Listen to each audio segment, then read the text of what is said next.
ICE is reportedly preparing to deploy tactical units to Northern Virginia as well as 4 other major cities in the United States.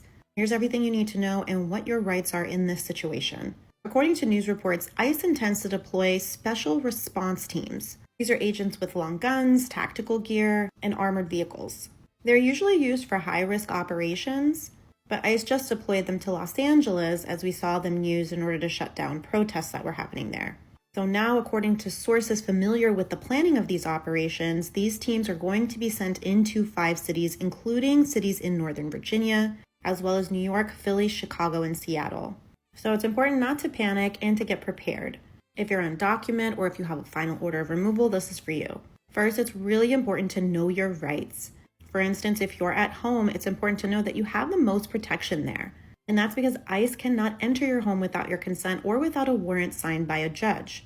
If ICE approaches you in your home, it's important to not open the door for them and ask if they have a warrant signed by a judge.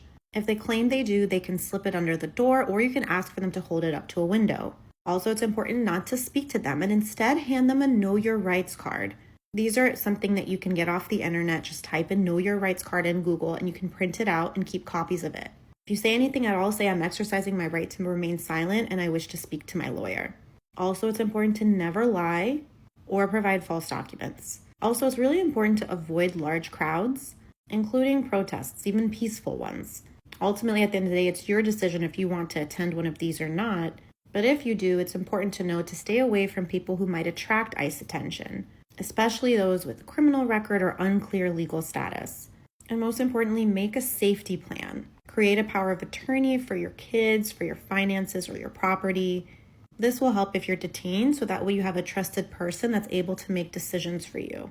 Save your lawyer's number in your phone or memorize it. Make copies of all your IDs, your passports, and other important documents.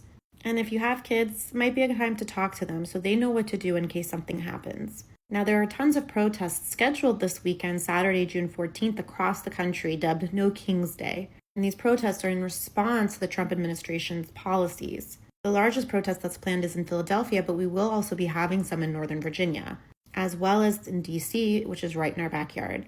Now, one source that's familiar with the planning of these operations told Fox 5 News that enforcement operations could happen at any protests. So again, this is something to keep in mind, and it's important that if you are protesting, to do so peacefully. It's also really important to get specific advice to your situation, so talk to your immigration lawyer in order to determine what the next steps in your case may be for you. For more immigration news and information, keep it here and follow us for more.